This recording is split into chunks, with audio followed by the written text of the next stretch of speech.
बौद्ध धर्म का जितना भी हम कर पाएंगे अभी कर लेंगे। बौद्ध धर्म,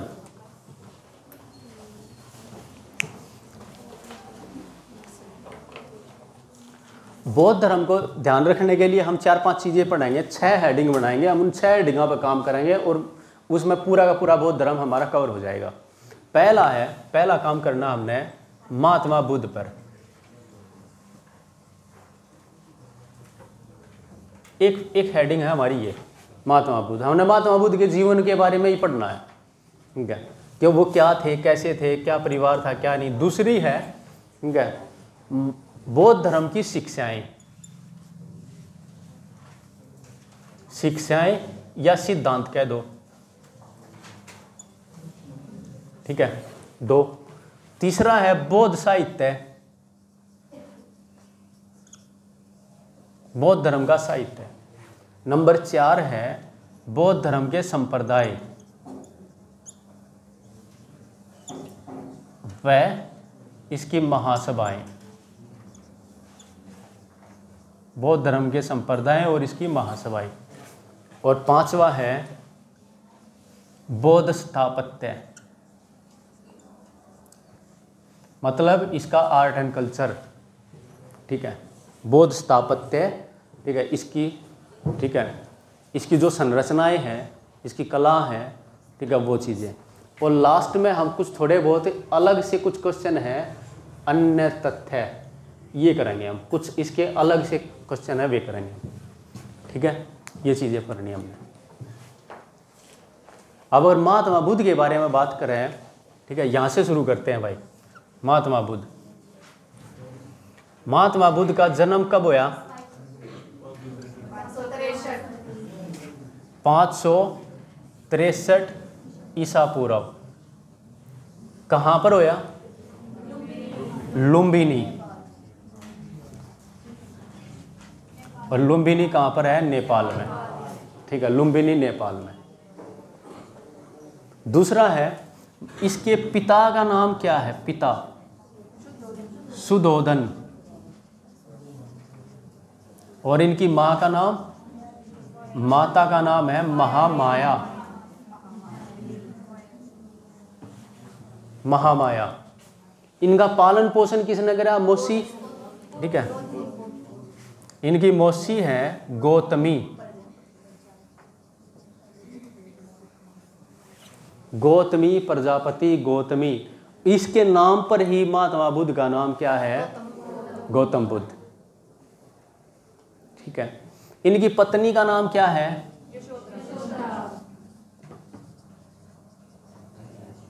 यशोधरा। और पुत्र का नाम क्या है? राहुल। पुत्र का नाम है राहुल। ये हम इनके महात्मा बुद्ध के बारे में पढ़ रहे हैं कि महात्मा बुद्ध से संबंधित, उनके जीवन से संबंधित एक तरह से उनकी बायोग्राफी का थोड़ा बहुत डाटा, ठीक है। इन्होंने गृह त्याग कब करा?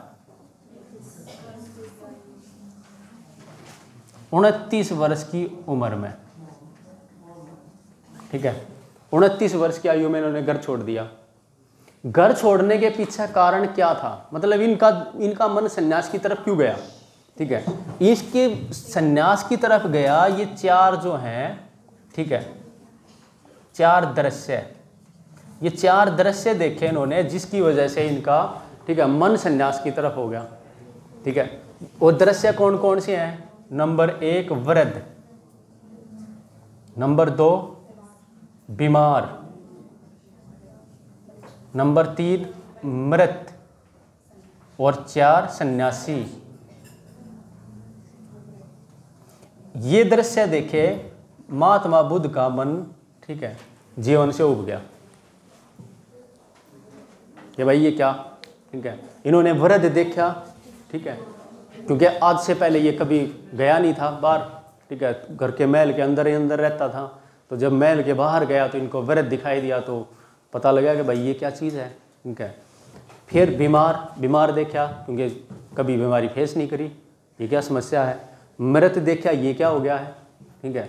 सन्यासी देखा, ये क्या हो गया। इसके मन में बहुत सारे सवाल पैदा हो गए। उन सवालों के आंसर के लिए ही इन्होंने घर छोड़ दिया, एक तरह से ये मान लो आप, इन्होंने घर त्याग कर दिया। और ये जो घर त्याग करने की घटना है, ठीक है, ये जो गृह त्याग की घटना है, इस घटना को बौद्ध धर्म में क्या कहा जाता है? महाभिनिष्क्रमण, महाभिनिष्क्रमण, ठीक है, महाभिनिष्क्रमण के नाम से जानी जाती है ये घटना बौद्ध धर्म में। घर छोड़ने के बाद महात्मा बुद्ध अब किसी न किसी गुरु के पास तो जाएंगे ना, महात्मा बुद्ध किसी गुरु के पास जाएंगे, गुरु की तलाश करेंगे, भाई कोई इनको ज्ञान दे, कोई इनके जो क्वेश्चन इनके मन में है उन क्वेश्चनों का कोई आंसर दे, ठीक है। तो इनके प्रथम गुरु हैं, आवाज नहीं करेंगे भाई, इनके प्रथम गुरु हैं अलार कलाम, अलार कलाम, ये इनके पहले गुरु हैं। इनके एक और गुरु हैं उदक रामपुत, ये भी इनके गुरु हैं, ठीक है, दूसरे गुरु। पर ये दोनों मिलकर भी, ठीक है, दोनों गुरुओं से भी इनके मन की जो जिज्ञासा है, जो मन के क्वेश्चन है, जो मन में दुविधा थी, वो दुविधा शांत नहीं हुई, ठीक है। तो फाइनली ये पहुंच गए उरुवेला, ठीक है, उरुवेला बिहार बोध गया, यहां पहुंच गए और तपस्या में लीन हो गए पीपल के पेड़ के नीचे, पीपल वृक्ष। कौन सी नदी? निरंजना नदी के किनारे, ठीक है, निरंजना नदी के किनारे पीपल पेड़, जिसको बोधि वृक्ष बोलते हैं, उरुवेला में है, बोध गया में, ठीक है। तो इनको गृह त्याग के बाद 6 साल के बाद, गृह त्याग की घटना के 6 साल के बाद, मतलब अब कितने वर्ष की उम्र होगी?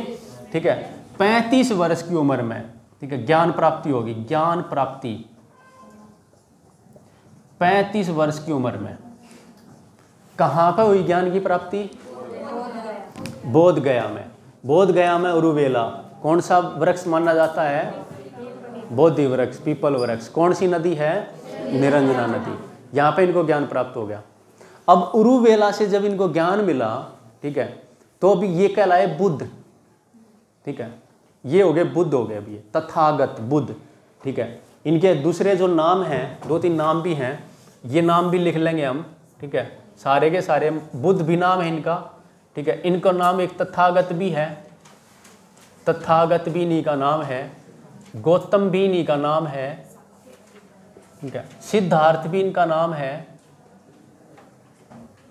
शाक्य मुनि भी इनका नाम है, और एशिया का ज्योतिपुंज भी इनको बोला जाता है। एशिया का ज्योतिपुंज, यहां लिख देता हूं, एशिया का ज्योतिपुंज, ये भी इन्हीं को बोला जाता है, लाइट ऑफ एशिया। ये इनके नाम हैं, ठीक है, तथागत, गौतम, सिद्धार्थ, शाक्य मुनि। अभी इनके नाम का मतलब ऐसे नहीं है कि बिना बात में ये नाम, ठीक है। नाम इनका बुद्ध क्यों कहलाए? क्योंकि इनको ज्ञान प्राप्त हो गया, इन्होंने अपने आप को जान लिया, इनके सारे क्वेश्चन हो गए सोल्व, ये बुद्ध हो गए हैं, ठीक है, ये ज्ञानी हो गए, ये जागृत हो गए हैं, इसलिए ये बुद्ध हैं। तथागत सेम चीज है, ठीक है। गौतम, क्योंकि इनका पालन पोषण इनकी मौसी गौतमी के द्वारा करा गया, इस वजह से इनको गौतम कहा जाता है, ठीक है। सिद्धार्थ, इनके बचपन का या वास्तविक नाम जो है सिद्धार्थ है। शाक्य मुनि, इनके पिता का जो वंश है या इनका जो राजवंश है वो शाक्य है, ठीक है, तो ये शाक्य मुनि हो गए, ठीक है। और एशिया का ज्योतिपुंज, क्योंकि पूरे एशिया में बौद्ध धर्म फैलाया, बौद्ध धर्म का प्रकाश फैला है, ठीक है, बौद्ध धर्म का विस्तार होया है, इस वजह से ये एशिया का ज्योतिपुंज है, एशिया का ज्योतिपुंज कहा जाता है इनको। अब ये बात ये है कि ये उरुवेला से, ठीक है, ज्ञान प्राप्ति के बाद कहाँ पर पहुँच गए? सारनाथ। तो सारनाथ में क्या दिया? प्रथम उपदेश, ठीक है। तो इनका प्रथम उपदेश कहाँ पर आया? सारनाथ में। सारनाथ में 5 ब्राह्मण शिष्यों को, ठीक है, इन्होंने अपना उपदेश दिया, पहला उपदेश, ठीक है। इनके पहली भिक्षुणी, ठीक है, गौतमी, ठीक है, पहली भिक्षुणी, बौद्ध संघ में शामिल होने वाली पहली महिला, ठीक है, इसकी मौसी गौतमी, ठीक है, गौतमी को शामिल करा। पर गौतमी को शुरुआत में, ये चीज़ याद रखनी आपको, शुरुआत में महात्मा बुद्ध ने, सॉरी गांधी बोल रहा हूँ, महात्मा बुद्ध ने, ठीक है, गांधी साहब याद रहते हैं हमेशा, हैं, महात्मा बुद्ध ने स्त्रियों को संघ में प्रवेश नहीं दिया था। स्त्रियों का प्रवेश निषेध था संघ में, बौद्ध संघ में। बाद में इनका जो शिष्य है आनंद के कहने पर इसने स्त्रियों को प्रवेश दिया था। और महात्मा बुद्ध ने कहा भी था कि बौद्ध धर्म 1000 साल चलना था, स्त्रियों के प्रवेश की वजह से अब ये थोड़ा सा टाइम कम लेगा, कम चलेगा, ठीक है, 500 साल चलेगा अब, ठीक है, कुछ नहीं भाई, कई सारी चीज़ें हैं, ठीक है। अब महात्मा बुद्ध साहब से मिलना पड़ेगा हमें, ठीक है, ये बताओ, या किसी से भी मिलना पड़ेगा, आज के टाइम पे भी किसी से मिल लो, अब 50-40 साल पहले चले जाओ, ठीक है। जैसे जब हिमायत करी जा रही थी, ठीक है, हिंदू कोड बिल के ऊपर जब बहस चल रही थी, ठीक है, तो कई सारे जो नेता, बड़े बड़े नेता हैं उस टाइम के, 1955-56 की बात है, उस टाइम के जो हमारे फ्रीडम फाइटर थे, ज़्यादातर जो ना वुमेन राइट्स के कुछ अगेंस्ट थे, तो अंबेडकर साहब उनके फेवर में थे। तो उनसे पूछा जाए क्या बिगाड़ा भाई, ठीक है। आज के टाइम पर भी जैसे अभी 3 तलाक है, ठीक है, 3 तलाक वाला जो सिस्टम है कि भाई क्या बिगाड़ा है, पूछा जाए, पूछ लो, ठीक है। तो वो पूछा, सुप्रीम कोर्ट में गए हैं, तो सुप्रीम कोर्ट को लगा है कि नहीं ये चीज़ गलत है, तो उसको कर दिया ख़त्म, ठीक है। अब अवेयरनेस हो रही है तो चीज़ें हट रही हैं भाई, ठीक है, चलो कोई नहीं।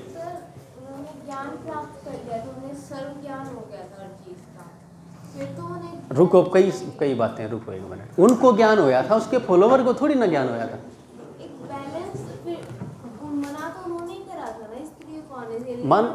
मन बैलेंस बनाने के लिए थोड़ा बहुत उन्होंने करा होगा, मैं क्या तेरे से थोड़ा अब बैलेंस बना रहे, ठीक ठाक चला रहे। देखो एक चीज़ है, अपनी एक क्लास है भाई, ठीक है, समझो, एक चीज़ समझो, अपनी क्लास है, हमें अपनी क्लास को ठीक ठाक बैलेंस डिसिप्लिन करने के लिए कई सारी चीज़ें करनी पड़ती हैं, है ना।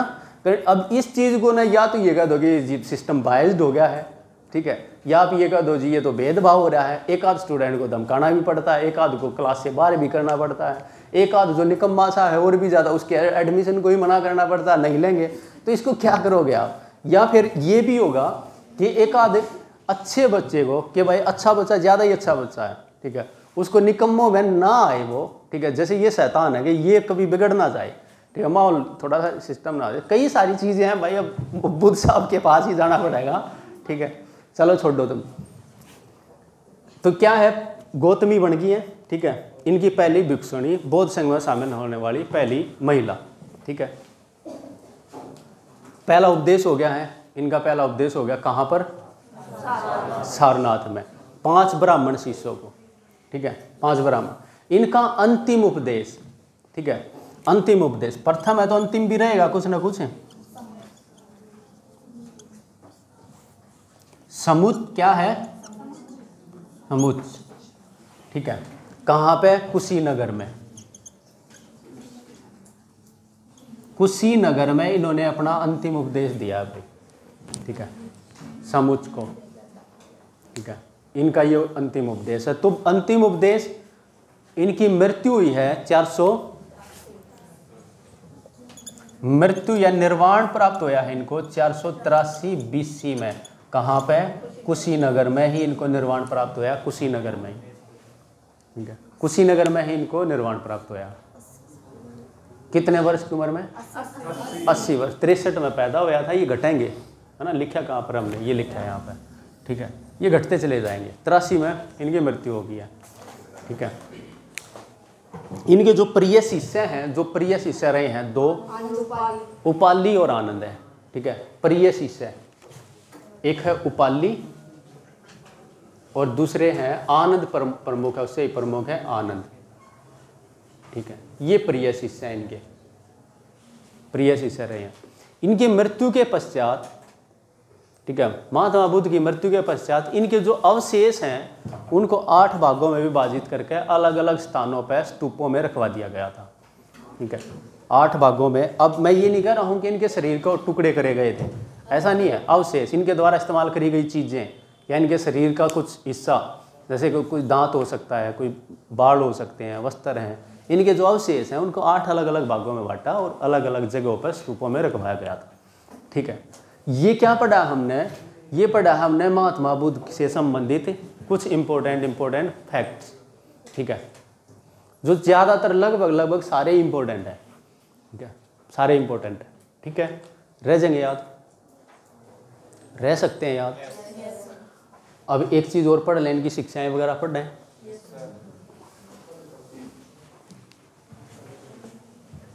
अरे ये उठा दिया।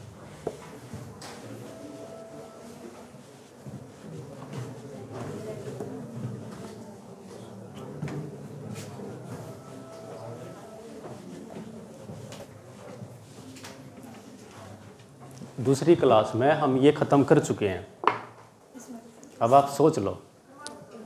ठीक है, बौद्ध धर्म से संबंधित शिक्षाएं। बौद्ध धर्म की जो शिक्षाएं हैं वो है भाई पंचशील। ठीक है, पंचशील सिद्धांत, पंचशील की शिक्षाएं। और ये किससे संबंधित है? ठीक है, ये मुंडकोपनिषद, मुंडको नहीं सॉरी छांदोग्य उपनिषद पर आधारित है। ठीक है, पंचशील सिद्धांत।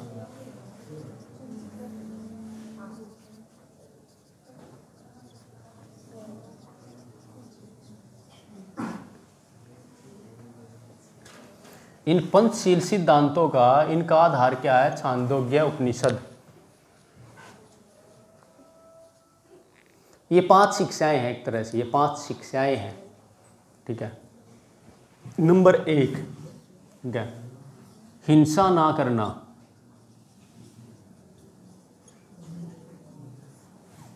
2, चोरी न करना। चोरी है क्या? झूठ न बोलना।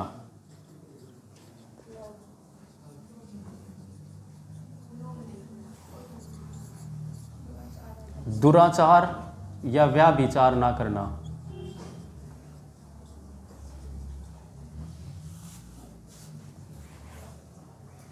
ठीक है, लोभ। क्या है? लोभ ना करना। ठीक है, लोभ ना करना है या नहीं है? क्योंकि जैन धर्म और बौद्ध धर्म में दोनों में, ठीक है,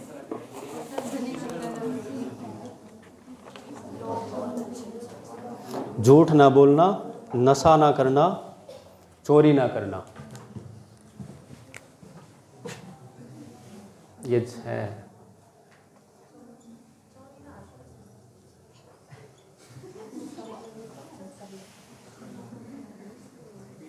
पांच, नशा न करना। चलो भाई,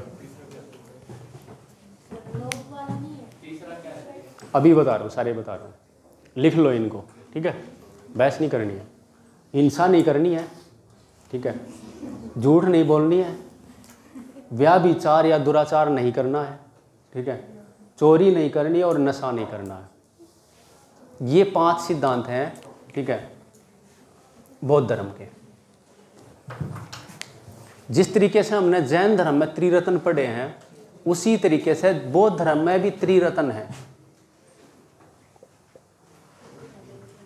बौद्ध धर्म के भी त्रिरत्न है। जैसे आपने जैन धर्म में त्रिरत्न पढ़े हैं, वैसे ही बौद्ध धर्म के भी त्रिरत्न है, पर इनको एक दूसरे के साथ कंफ्यूज मत करना। ठीक है, बौद्ध धर्म में क्या है? नंबर 1 बुद्ध, नंबर 2 धम्म और नंबर 3 संघ। ये है बौद्ध धर्म के त्रिरत्न। अब बुद्ध, जब हमने इनका नाम पढ़ा था, बुद्ध का मतलब कब बुद्ध कहलाए थे ये? जब इनको ज्ञान प्राप्त हो गया था। तो बुद्ध का मतलब है ऐसा आदमी, ऐसा व्यक्ति, ऐसा मनुष्य जो जागृत है एवं ज्ञानी है।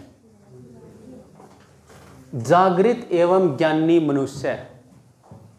तो महात्मा बुद्ध को तो ज्ञान प्राप्त हो गया है, उन्होंने अपने आप को जान लिया है। ठीक है, जागृत एवं ज्ञानी मनुष्य। तो इसमें कहा गया है तथागत गौतम बुद्ध, बुद्ध हैं, तथागत गौतम बुद्ध हैं। ठीक है, ये वो है तथागत गौतम बुद्ध हैं। गौतम को बुद्ध बताया गया, मतलब वे बुद्ध हैं। ठीक है, तो ये त्रिरत्न है, त्रिरत्न का पहला रत्न। दूसरा है धम्म। धम्म को मान लो इसकी शिक्षाएं, इसके नियम, धम्म में जो भी होगा शिक्षाएं होंगी, उपदेश होंगे, नियम होंगे इसके, ठीक है। तो इसमें किसकी शिक्षाएं हैं? महात्मा बुद्ध की, ठीक है। बौद्ध धर्म की शिक्षाएं, बुद्ध की शिक्षाएं हैं इसमें।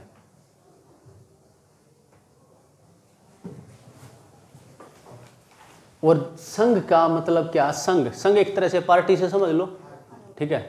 तो इसके अंदर कौन है? बौद्ध भिक्षु, व उपासक, उपासकों का संगठन है ये। मतलब बौद्ध संघ किससे मिलकर बना हुआ है? भिक्षुओं से और उपासकों से, ठीक है। किससे मिलकर बना हुआ? भिक्षुओं से और उपासकों से मिलकर बना हुआ है। अब बौद्ध भिक्षु का तो मतलब यह है जिन्होंने पूरी तरह से संन्यास ले लिया है, जो पूरी तरह से बौद्ध भिक्षु बन गए हैं। और उपासक का मतलब यहाँ पर यह है जो गृहस्थी जीवन में रह के बौद्ध धर्म का पालन कर रहे हैं, ठीक है। मतलब इनसे मिलकर बना हुआ जो एक संगठन है उसको हम संघ कह रहे हैं, बौद्ध धर्म का संघ। तो ये तीन चीजें हैं, ये त्रिरत्न है, बुद्ध धम्म संघ। क्या कोई कंफ्यूजन है? बुद्ध का मतलब क्या है? जब ज्ञान प्राप्त हो गया तो वो बुद्ध कहलाए, तो ज्ञानी आदमी। धम्म का मतलब क्या है? धम्म को धर्म से जोड़ दो, धर्म का मतलब हो जाएगा शिक्षाएं। किसकी शिक्षाएं? महात्मा बौद्ध धर्म पढ़ रहे हैं तब बौद्ध धर्म की शिक्षाएं। संघ का मतलब है, संघ मतलब एक पार्टी सी तो है, ठीक है। पार्टी किसकी? भिक्षुओं की, ठीक है। इन भिक्षुओं की पार्टी है। और इन भिक्षुओं में भिक्षु कुछ ऐसे भिक्षु हैं जो परिवार, जिनका परिवार भी, और कुछ ऐसे भिक्षु हैं जिनका कोई परिवार है ही नहीं, ठीक है, जो पूरी तरह से भिक्षु हैं, ठीक है। इनका मिलकर बना हुआ है ये संघ, ये त्रिरत्न है, ठीक है। इसके बाद फिर इसका इंपॉर्टेंट चीज है चार आर्य सत्य।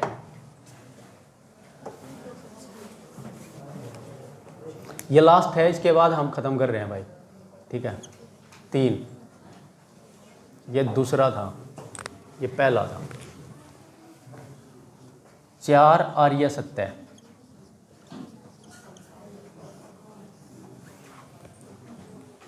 बौद्ध धर्म का आधार है ये 4 आर्य सत्य, बौद्ध शिक्षाओं का आधार है ये 4 आर्य सत्य महात्मा बुद्ध के हिसाब से।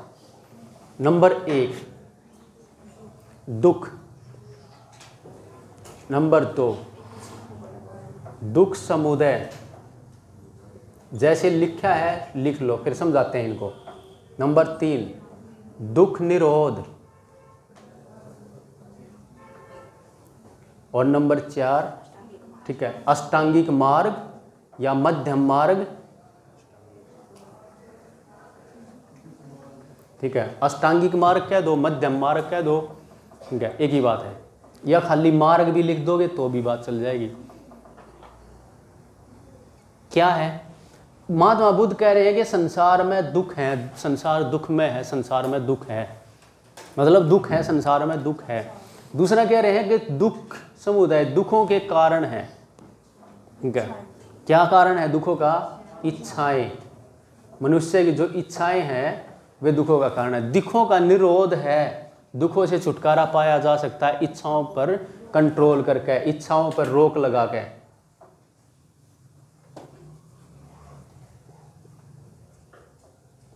इच्छाओं पर रोक लगा के आप दुखों से छुटकारा पा सकते हो, ठीक है। जैसे अभी आपका दुख है ना, अभी आपकी देखो, अभी आपकी इच्छा है क्लास खत्म हो जाए, जैसे ये इच्छा खत्म हो जाए ना दुख खत्म हो जाएगा। कई सारे परेशान नहीं है ना, कई सारे परेशान है, जैसे ये परेशान है कि अभी क्लास खत्म हो जाए, ये इच्छा ही तो है, वही पूरी थोड़ी ना हो रही है, ठीक है। जब इच्छा पूरी नहीं हो रही तो इच्छा को ही खत्म कर दो, नहीं है ना भाई, है। तो ये हो गया इच्छाओं पर रोक। इसी तरीके से फिर इन इच्छाओं पर रोक कैसे लगाएं वो मैं बता रहा हूँ अब तुम्हें, ठीक है। अब पूरी कर रहा हूँ तुम्हारी इच्छा, है ना। इन इच्छाओं पर रोक कैसे लगाई जाएगी? अष्टांगिक मार्ग पर चल के। तो क्या महात्मा बुद्ध कह रहे हैं कि भाई दुख है, दुखों का कारण इच्छाएं हैं, इच्छाओं पर रोक लगाई जा सकती है। और रोक लगाने का कारण रोक कैसे लगा सकते हैं? अष्टांगिक मार्ग पर चल के, मध्यम मार्ग पर चल के। इस मध्यम मार्ग का मतलब होता है बौद्ध धर्म ना तो ज़्यादा तपस्या की बात कर रहा है, ना तो ज़्यादा कठोरता की बात कर रहा है, और ना ही ज़्यादा विलासिता की बात कर रहे हैं। वो कहते हैं कि बीच बीच में रहो, मतलब ना तो ज़्यादा कठोर तप करो, ना ही ज़्यादा विलासी हो जाओ, बीच से का काम करते रहो, ठीक है, इस तरह का है ना। अब इसका जो लास्ट है वो ये अष्टांगिक मार्ग ही है। अष्टांगिक मार्ग इसकी शिक्षाओं में, बौद्ध धर्म की शिक्षाओं में, बौद्ध धर्म के सिद्धांतों में अब ये मध्यम मार्ग, अष्टांगिक मार्ग को मध्यम मार्ग ही बोला जाता है। और ये अष्टांगिक मार्ग किस पर आधारित है? ये आधारित है तैत्तिरीय उपनिषद पर। ये तैत्तिरीय उपनिषद पर आधारित है। आप ये याद कर लेना भाई, आजकल क्वेश्चन थोड़े से हिसाब से आ रहे हैं ना, मतलब अलग से हिसाब से आ रहे हैं। आपने देखा होगा एक आदमी ने अगर पेपर दिया हो, ठीक है, तो क्वेश्चनों का थोड़ा सा सेंस अब बदल लिया है। बिल्कुल सीधे सीधे से क्वेश्चन नहीं पूछे जाते अब। थोड़ा सा क्वेश्चन ऐसा होता है कि आपको थोड़ी सेंस पता हो टॉपिक की, देन आप क्वेश्चन को करोगे, ठीक है। तो उस हिसाब से जब क्वेश्चन है तो थोड़ा सा आपको स्टडी थोड़ा सा बढ़ानी पड़ेगी स्टडी का, ठीक है, ठीक है। हाँ भाई, अष्टांगिक मार्ग किस पर आधारित है? तैत्तिरीय उपनिषद पर। ये 8 रास्ते हैं, मतलब इन्होंने सिर्फ ये कहा कि भाई आपको मोक्ष प्राप्ति के लिए ये 8 काम करने हैं, आप आसान हो जाएगा रास्ता, ठीक है। बता दें 8 के 8? चलो ये बता देते हैं, फिर ख़त्म करते हैं, ठीक है। बीच का रास्ता,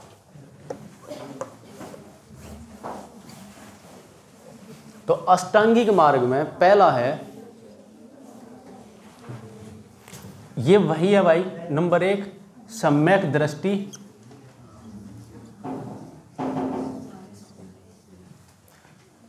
2 सम्यक संकल्प, 3 सम्यक कर्म, कर्मांत है सम्यक कर्म, ठीक है, सम्यक कर्म,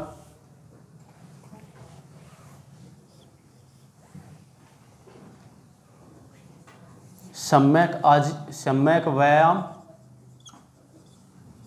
सम्यक व्यायाम, ठीक है, सम्यक स्मृति, मैं याद भी करवा देता हूँ इनको अभी, सम्यक स्मृति, ठीक है, सम्यक आजीव, आजीव मतलब जीविका, सम्यक जीविका, ठीक है, सम्यक वाणी, एक और लिख देते हैं सम्यक वाणी,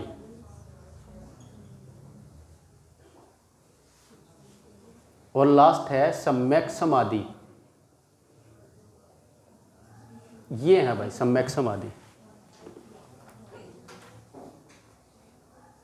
ये 8 हैं। अब ये 8 याद करने हैं क्या? ऐसे ही छोड़ दूँ? याद करने हैं ना, ठीक है। ये याद करने हैं तो एक बात पे ध्यान दो, ठीक है। ये किस लिए दिए है महात्मा बुद्ध ने? ठीक है, मतलब एक लक्ष्य प्राप्त करना आपको, है ना। वो लक्ष्य क्या है? आपको मोक्ष प्राप्त करना है। मोक्ष का मतलब यहाँ पर आप कह दो आपको सुख प्राप्त करना है, ठीक है। सुख कुछ भी आप कुछ भी जोड़ लो, आप अपने आप से ही जोड़ लो चाहे इसको, कि आपको नौकरी लगनी है भाई, आपका मोक्ष यही है, आपकी इच्छा है, तो आपको नौकरी मिलेगी तो आपको मोक्ष मिलेगा, वही तो है ना आपकी इच्छा, उसीलिए तो परेशान हो रहे हो, ठीक है। तो वही चीज़ है, कोई भी लक्ष्य है तो पहले कोई भी काम करने से पहले आप उसको क्या करोगे? पहले तो आपको पता होना चाहिए ना मेरे को करना क्या है, पहले देखा जाएगा ना, लक्ष्य देखोगे पहले।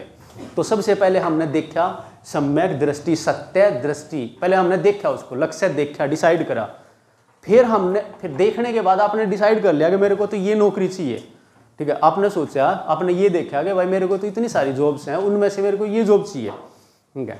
अब उस जॉब के बारे में आपको काम क्या करना, अब आपको संकल्प लेना पड़ेगा ना, अब आपको कसम खानी पड़ेगी, मैं जब तक ये डिसाइड कर लेता हूँ, पूरा डिटरमाइन हो जाता हूँ कि मेरे को तो यही चाहिए, ठीक है। तो वो क्या हो गया? संकल्प, ठीक है। पहले देखा, फिर हमने संकल्प लिया, ठीक है। संकल्प लेकर फिर खाली संकल्प ले लिया आपने, ठीक है। आपने देख भी लिया भाई मेरे को तो, जैसे कोई भी आपको सीजीएल चाहिए, ठीक है, सीजीएल चाहिए था, आपने देख लिया हाँ भाई मेरे को सीजीएल चाहिए, और आपने कसम भी खा ली, काम कुछ करा नहीं, तो कैसे मिलेगी? तो फिर आपको उसके हिसाब से काम करने पड़ेंगे ना। सम्यक कर्म, फिर आपने उसके हिसाब से काम करे, अच्छी तरीके से मेहनत करी, हार्डवर्क करा, सम्यक कर्म करे आपने, ठीक है। पर ये तीनों काम कौन आदमी कर सकता है? जो फिट होगा, ठीक है। अब बीमार होगा तो ये कुछ भी नहीं कर पाएगा। पर फिट होने के लिए क्या जरूरी है? व्यायाम जरूरी है, एक्सरसाइज जरूरी है।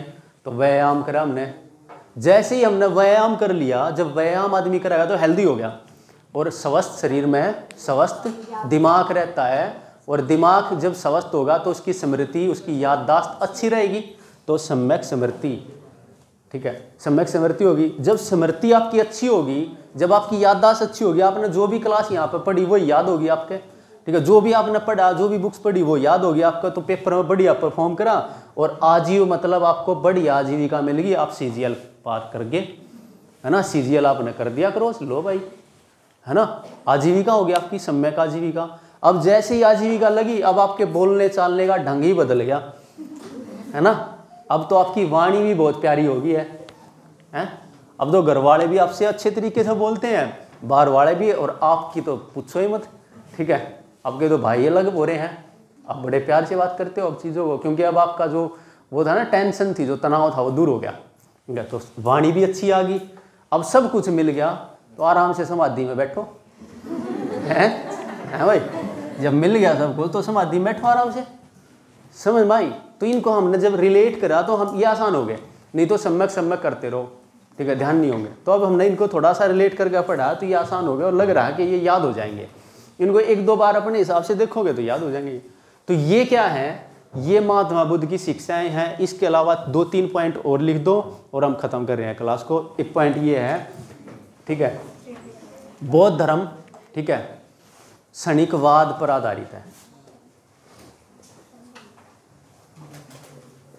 मतलब ये मानते हैं कि भाई चीज़ें जो है ना वो ख़त्म हो जाती हैं, चीज़ें नश्वर हैं, हर चीज़ का एक निश्चित टाइम है, ठीक है। बौद्ध धर्म अनात्मवाद है, अनात्मवाद पर आधारित है। मतलब बौद्ध धर्म आत्मा को नहीं मानते। इसका मतलब क्या है? बौद्ध धर्म आत्मा को नहीं मानते हैं। फिर बौद्ध धर्म अनिश्वरवादी है। अनिश्वरवाद का मतलब है ये ईश्वर को नहीं मानते हैं। तो बौद्ध धर्म आत्मा को नहीं मानता और ईश्वर को नहीं मानता। बौद्ध धर्म वेदों को नहीं मानते हैं, वेदों को भी नहीं मानते हैं, पर बौद्ध धर्म पुनर्जन्म को मानता है, ठीक है। बौद्ध धर्म पुनर्जन्म को मानता है। और बौद्ध धर्म की लास्ट बात ये है इसमें, यहाँ पे अभी ये 3-4 बातें रहती हैं हमारी, उनको हम अगली क्लास में करेंगे।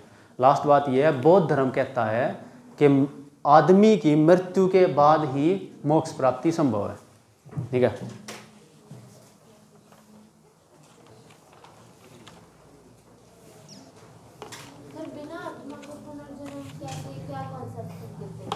मैं पूछना पड़ेगा ये तो, चलो